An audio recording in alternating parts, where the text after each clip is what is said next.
Bienvenue sur Étoiline Inès TV. Si vous êtes encore nouveau ou nouvelle sur notre chaîne, n'hésitez pas de vous abonner massivement, aimer nos vidéos, commenter et partager. Chez Étoiline Inès TV, c'est la qualité, la différence et la vérité. Yango baloba kaka ke mutu atondaka te. Mutu penza azaka mutu ata soki olambeli ye biloko nyonso, olamba matembele, olamba bitekuteku, olamba ndunda, olamba loso, olamba fufu, chakamadesu, fumbwa, thomson, tilapia, osalela ye bambisi, mutu atondaka te bandeko. Akolia biloko wana nyonso alie na sima lobi mutu wango alingaki abomanga yango biloko faso alambaki ebele boy alingaki ayeba kinga na liaka ebele to na tondaka te tonde nini to alingaki abomanga kaka soki pe opesi ye biloko akolia wana te alobi mutu oyo alingi abomanga na nzala. Donc mutu azalaka bongo, mutu azalaka bongo, donc mutu azaka bongo et puis aotikalaka bongo. Salut chers Bouchou, salut chers abonnés, salut chers connaissances, salut surtout les amis de Étoiline Inès TV. J'espère que vous allez bien. Quant à moi, je suis bel et bien super bien par la grâce de Dieu. Chers Bouchou, chers abonnés et chers connaissances, lelo vraiment na memeli bino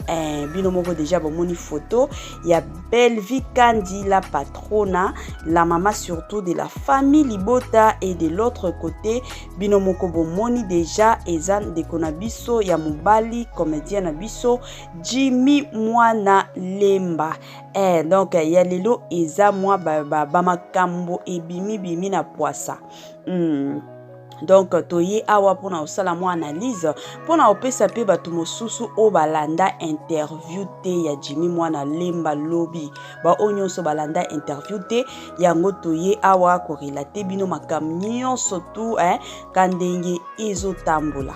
Avant to bandana moi analyse na biso ya lelo, en tout cas na osenga na batu onyon surtout si c'est la toute première fois ya kokota surtout na chaîne na biso, chaîne à kitoko, chaîne à batoli, chaîne à ba biographie, chaîne moko ya ba analyse moko ya kitoko makasi. Na osenga na bino bandeko, si c'est la toute première fois, bo s'abonner sur notre chaîne, bo commenter et osala biso bien makasi, bo pesa pe point de vue na bino na makambo oyo ezoleka entre la patrona na Jimmy Mwana Lemba.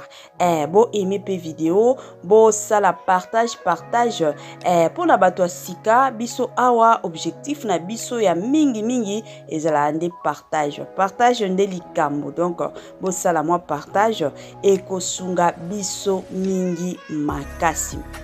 Bandeko tolanda interview ya Jimmy Mwana Lemba façon alobaki concernant la patrona, concernant surtout façon oyo alongwa na groupe ya Bellar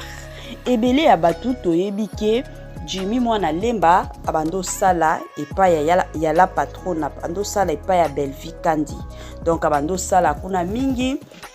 selon ye alobi na ebandeli bazwaki ye étant que comédien azalaki te ki o animateur boye te tellement bazwaki azala comédien bando jouaka kuna et puis babande ko futa ye chaque fin du mois et ye ko sala ke ya komi na batamoko abandai lisusu ko apparaître na ba film te abandaki lisusu ko jouer te akomi kaka ko animer na ko animer yango ye ko sala ke pona ye alobaki na ye ke a continuer bongo te aza besoin aza na posa ya mbongo ebele yango a préféraki na ye alongwa na ye Bellar. Et puis eloko pe mosusu oyo bando sala ye pasi eza komona ke ye mwana ndako ba opesa ye ba rôle te a jouer mais bato libanda bazoyaka ba opesa bango ba rôle a jouaka. Bandeko tosala nanu mwa analyse na point oyo avant tokota na ba point mosusu oyo a touché tokota nanu na point oyo bandeko tolobela nanu tosala pe analyse mutu na mutu pe aopesa biso point de vue na ye ka ndenge ezalaka na mwa ba commentaire façon nini bomoni makambo oyo ezalaka bongo. Donc biso awa tosalaka ba analyse na bino na biso nyonso tosala ba analyse za mwa bongo. Pour na problème oyo de kona biso comédien na biso alobi ke non e bando sala ye pasi komona bato libanda bazo jouer mais ye mwana ndako azo jouer te e bando sala ye pasi. Bandeko eloko oyo na lingi na loba sur ce point eza que ebele ya batu toyebaka te to se comprenaka pe te yango esalaka ke mosusu tozwaka ba décision moko peut-être yo na makanisi na yo ozokanisa ke motu oyo façon asalela nga boye seke alingaka nga te zoka motu wana alingaka yo mais amonaka nde ba capacité na yo na ba compétence na yo ezosimba nango te na biloko azosala yango atie yo mwa mopanzi ole abwakisa yo alobi te natia eka mwa mopanzi avant d'aka pembeni l'essentiel moi quelque chose ezokota bato mosusu basala bongo to bando mona ba miloko oyo ata na ba école ebele ya bato o batanga vraiment na ba école moko ya bien ba école o babando landela vraiment éducation ya bana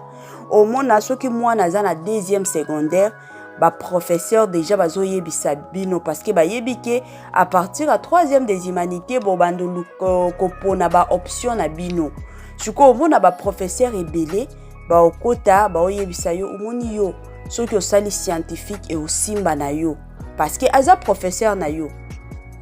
atangisaka bino ayebi capacité ya intelligence na yo ayebi ke na intelligence na yo oyo soki na oke na option telle ekosimba et pour travailler kitoko soki oke na option telle ekosimba et pour travailler kitoko eza bato ebele omona baza na ba deuxième wana ba professeur mosusu aye alobi yo sala nini commercial yo sala scientifique yo kende na coupe couture yo salaka boye ebele ya bato pe balanda bongo esimba na vie na bango donc na okota makambo ya tonton Jimmy ya comédien na biso Jimmy mwana lemba façon alobaki eza na babiloko mosusu bato mosusu lelo tokomi kobanga koyebisa mutu vérité parce que interprétation ekomi nango ebele okoti koloba na yo na sens ya bien na ndenge moko ya bien mais façon mutu akokende na makambo wana façon mutu akokende ko traduire makambo wana esali yo pasi ebimisi yo pe mutu mabe ebimisi yo penza mutu mabe makasi. Peut-être la patrona amonaki ke pona Jimmy mwana lemba ba rôle o nyonso ba film o nyonso banda o sala peut-être ba rôle na ye ezal ebando mona na te comme ye azwaki ye déjà na ebandeli azala travailleur ya bel art sikotongo komi ko sala ka ba film amoni ke na ba film ebele na o sala ba rôle na ye ezate comme Jimmy mwana lemba aza mutu pe aza mwa kasa aza mutu moko aza mwa show ako tata na ba makambo ya kwanimaka et osimba pe comme ça abandozwaka mwa quelque chose yango atiaki ye na makambo ya animation. Sikoyo question nanga eza que question wana na monaki ndeko na biso atuna kiete tango a remarquaki ke non Belvi Kandi azopesa nga ba rôle te nga nazozwaka ba rôle te et pourtant na yaki awa pona kobando jouer mais pas pona kobanda ko animaka. Est-ce que azwaki temps ya kosolola na Belvi Kandi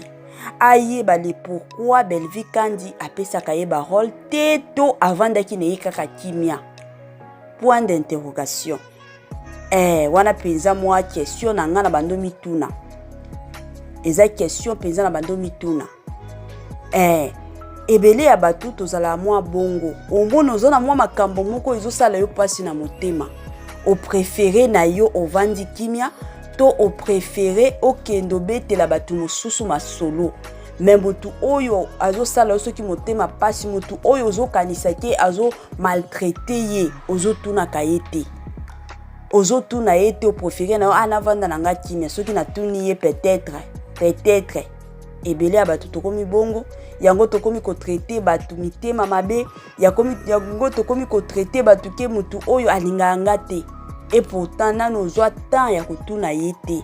nano ozwa temps ya kovandisa ye te, oyoka le pourquoi asala bongo, le pourquoi apesa nga barole te, le pourquoi bandeko. Eza ya pasi ya lelo toomona ebele ya batu façon bazo traiter baninga mosusu, ebele ya batu façon bazo klasaka baninga mosusu. Oza na temps ya kosolola na mutu te, oza na temps ya kotuna ye ba question te, membala moko ozwi déjà conclusion. Olobi mutu oyo azalaka bongo, mutu oyo azalaka boyeboy, mutu oyo azalaka boyeboy. Et puis deuxième point ya koloba ke Belvi Kandi abando bengisa bato ya libanda, biso ya kati ye ya kati azo jouer te. Et puis aye kopesa exemple que biso to vandi parce que esala motema pasi, esala penza motema pasi soki omoni mutu ya libanda aye yo mwana ndako ozolia te, ozo jouer te, esala ka motema pasi makasi. Bandeko quand ndenge na uti koloba izana ba film mosusu peut-être rôle na ye ezate, rôle na ye ezate sikoyo soki rôle na ye ezate, il faut ba bengisa mutu ya libanda, il faut ba bengisa mutu ya libanda parce que travail oyo ba Belvi Kandi ba osala, ba mamsi ba osala, ba Irsil Peshanga bazo sala, ba dina na bazo sala, ezalaka travail moko ya makasi, ezala travail ya facile te. Tango penza azo sala ba film ne wana azo composa ka ba film ezwaka bango temps. Sikoyo aza pe na besoin tango film ekobima batu basepela nango, basepela penza nango, ezala mwa bongo, ezala ka penza mwa bongo. Tomona kango ata na ba mwa ba groupe, tomona kango na ba mwa association moko boye, ba manifestation moko boye, to bando mona ngo kuto ata na ba église. Omona église soki église exemple église catholique na église méthodiste ba osala neti ba concours bakie chorale intel ya église soki catholique koya koyemba na église méthodiste, église nini chorale ya église méthodiste okendo yemba soki chorale na bango okendo yemba na église catholique. To bando mona ngo mingi makasi kutu to mona kango na ba église ti lelo mona na mariage peut-être ba monike na église na biso, ba orchestre na biso to ba chorale na biso eyemba ka kitoko te, ba kokende ba louer ba oyo ba yemba ka kitoko, ezala bongo, ezala mwa bongo parce que tango muto osala ba film, muto osala musala na ye azana posa ke tango ekobima batu basepela nango. Soki amoni ke ba capacité penza oyo eza kati na yo, eza oyo azoluka te, c'est tout à fait normal ya kokende koluka libanda kozwa batu mosusu, ezalaka mwa bongo. Ndeko na nga Jimmy mwana lemba wana to loba to sala na biso analyse, eza te ke toye awa pona ko défendre ka Belvi Kandi te, toye ko sala mwa analyse na biso parce que osali interview na yo biso pe toza pe batu toyoka ki yo biso pe tozui pe na biso pe ta na biso ya koya pe ko sala mwa analyse. Soki ye Belvi Kandi abando zwa batu ya libanda bazoya ko jouer, cela veut dire que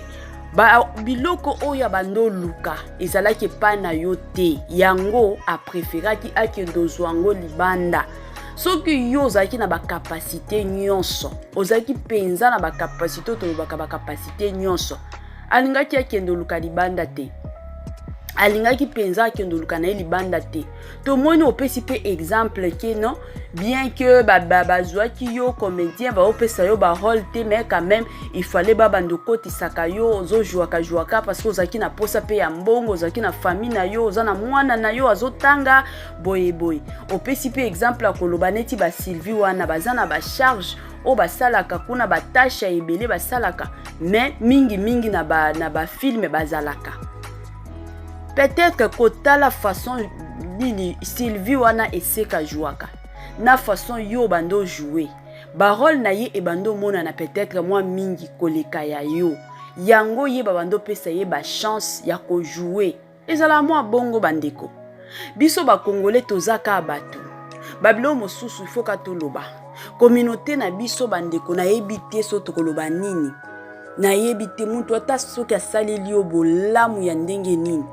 ebele ya bato mona bolamu wana changer un jour ekomi ka mabe ekomi ka mabe biso bato tosepelaka na biso te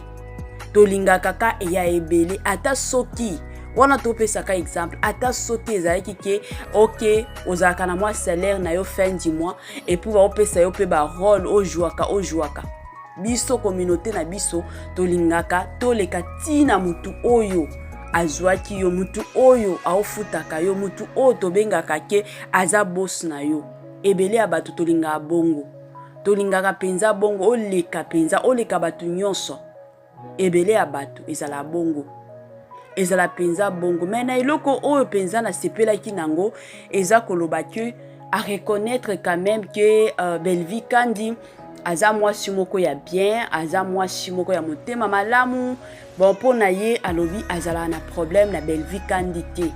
ba problème donc ba point na ye oyo esalaki ke abima na Belar eza que babando pesa ye ba rôle te ye akendaki na groupe ya Belar ezaki kuna po azala na ye comédien mais azala te ke animateur te yango esalaki ke alongwa na ye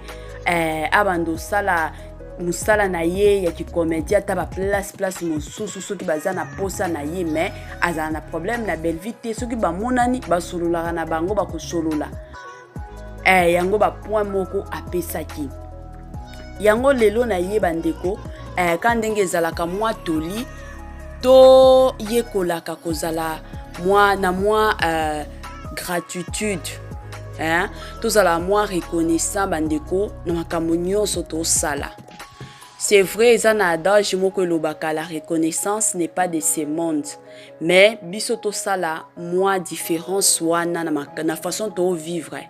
Ezana babiloko mosusu oyo il faut to comprenaka. Mosusu soki omoni mwa eloko moko boye ezo simba te to yekolaka penza kotuna. Ovandi penza na mutu otuni ye pourquoi ozo traiter nga boye? Pourquoi ozo salela nga boye? Ezana bato ebele moko bazalaka na ba courage wana koya koyebisa yo te ke mikolo yo na bando pesa yo musala te mikolo yo na kosunga yo lisusu te mikolo yo komona nga na vie na yo te parce que ya ça ya ceci ya cela bato mosusu bazalaka na ba capacité wana te pe na ba courage wana te ya koya koloba eza pe na bato mosusu oyo bazalaka vraiment na ba courage akoya penza ayebisi yo ke non problème eza boye wana comprendre mais ce que moni mo makambo moko boye ozomona ngo flou ozomona ngo louche en tout cas no senga na bandeko tout tozala na complexe te tozala penza na complexe te mais tozala na mwa comportement wana ya kutunaka vandisa penza mutu otuni ye pourquoi ozo traiter nga boye pourquoi ozo se comporter boye envers nga mutu nyonso tozaka na ba réponse et puis tant ozo kendo tuna mutu tozala na mwa habitude wana tala nanu attitude ya mutu ozo kendo tuna est-ce que lelo mutu wana aza na attitude ya bien alamuka ki bien journée na ezala ki bien donc babiloko wana nyonso il faut koyebaka oyebi penza ki non mutu oyo lelo vraiment climat na ye eza bien to climat na ye eza mabe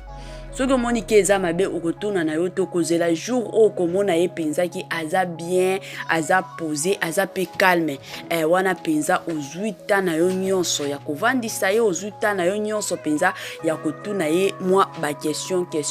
ebele ba question moko tolobaka ba question moko ya kilikili otuni ye kandenge ezalaka et puis tango ozokendo tuna ye rassure-toi que ozokende na système bien ozala teki o na système moko boye ya kogangela ye système moko boye ya ko traiter soki ndenge nini parce que ekosimba te ebele ya bato balinga te mutu azoya ko grimacer ye te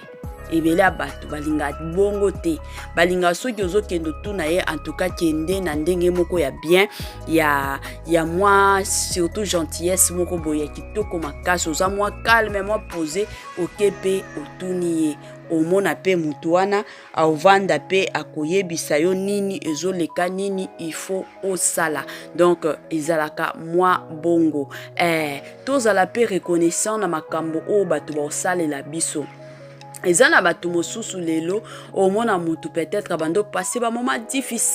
difficile makasi, mais akutani kana mutu moko boye na nzela na ye, mutu wana peut-être apesi ye musala to mutu wana a fongoleli ye ba porte pona ba business, a fongoleli ye ba porte pe na mwa makambo moko boye ya vika ndenge ezalaka oye ayebaki te ekomi kokotisela ye mwa quelque chose. Lelo toye komona ebele encore ebele ya bato omona mutu asaleli ye mwa afongoleli ye mwa banzela moko boye azozwa mwa quelque chose, mais akomi kokanga kala même mutu oyo asungaki ye akomi kokanga ye ndoki, akomi kotraite ye ki mutema mabe kutu, akomi kosalela ke mutu wana a souffrir, mais abosanaki ke mutu oyo soki lelo nazozwa mwa quelque chose, soki lelo nazozwa mwa ya kolia ya kolata, c'est vrai nzambe mutu nde aitilizaki mutu oyo, mais mutu oyo pe asungaki nga. Ebele ya bato lelo toobosana makasi, toobosana ebele ya bato penza toobosana na biso ya toobosana mingi makasi, tomona makambo oyo epai ya bato ebele ya bato bakomi kosala baninga bongo, ebele ya bato omona surtout na système ya ba statut o na ba WhatsApp, mutu vraiment asalelaki yo bolamu, omoni ka mutu wana na musala ngo ye mutu azozwaka ebele, omona ba jeto ekomi kokota na ba statut, ba makambo wana tomona ngo bandeko, tozala reconnaissante na mwa ba makambo ya malamu o bato basalela biso, ata soki eza ya muke, ata soki ezalaki ya muke bandeko, zala reconnaissante. Mutu asungaki yo, mutu azalaki wana pona yo, mutu aidaki yo, en tout cas yo pe merci na yo, il faut zala pe reconnaissant envers mutu wana, zala reconnaissant ata na mwa eloko ya muke kaka, eloko kaka ya muke otolobaka eloko penza ya muke, zala reconnaissant bandeko. Na omona ba interview ya tonton Jimmy alobaki na ye bien, eza na makambo susu alobaki bien, eza makambo pe mosusu ye pe moko de son côté aussi, il fallait vraiment avant na Bella comme ye moko alobaki déjà que Bella aza mutu moko oya solo la kana ye bien, alingaki avanda na ye bavandi basolola alobi mama nga na yaki na groupe oyo ezaki pona zala comédien po ezateke pona zala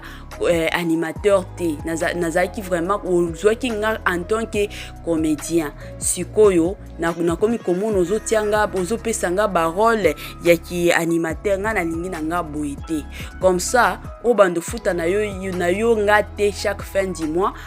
o bando tiaka nga kana ba filme yango nazana nga na posa nazalaka mutu nazojwaka na nga ba filme, soki moi rôle nanga emonani otienga comme ça ofutinga il fallait na ye asala ta bongo, bato mosusu basala moi bongo pona kobima ke oza mutu mabete, oza songi oza boyeboyete, bato ebele balingaki basala moi bongo parce que bouta musika soki pe lelo ebele ya bato baye koyeba Jimmy Mwana Lemba, c'est aussi grâce à Bellevie Kandi. Wana tolo bango. C'est aussi grâce à Bellevie Kandi. Bellevie Kandi pe asunga Jimmy Mwana Lemba. Lelo batu bakomi kolobela Jimmy Mwana Lemba parce que azaki pe na groupe ya Bellar. Yango esali ke ebele ya batu bakomi kolobela Jimmy Mwana Lemba. Kaka na groupe wana ya Bellar aye ko sala ke na chaîne na ye aye ko fongwa. Aye ko fongola chaîne na ye ya YouTube. Et la plupart ya ba abonnés ba kota kuna eza ba abonnés ya famille Libota. Ba kenda ko soutenir ye parce que ba monaki que non aza mutu wa famille Libota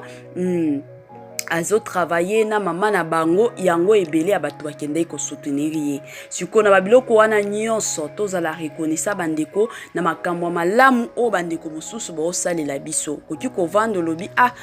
mama nga awa nayaki en tant que comédien nayaki awa te que non nazala animateur comme ça nga nalingi nanga nakata musala ki animateur natikala ka comédien comme ça obando zwaka nga soki rôle nanga emonani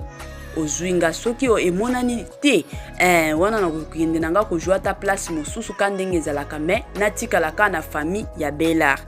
wana penza elingaki esunga mingi makasi. Cher Bouchou, cher abonné et cher connaissance, tokomi vraiment na moi suka ya moi parcours na biso ka ndenge ezalaka na osenga na batu o nyonso to bo landa bo sala moi partage ya kitoko bo pesa pe ba point de vue na bino osala biso pe kaka bien surtout dans les commentaires. Bye bye la famille et à la prochaine.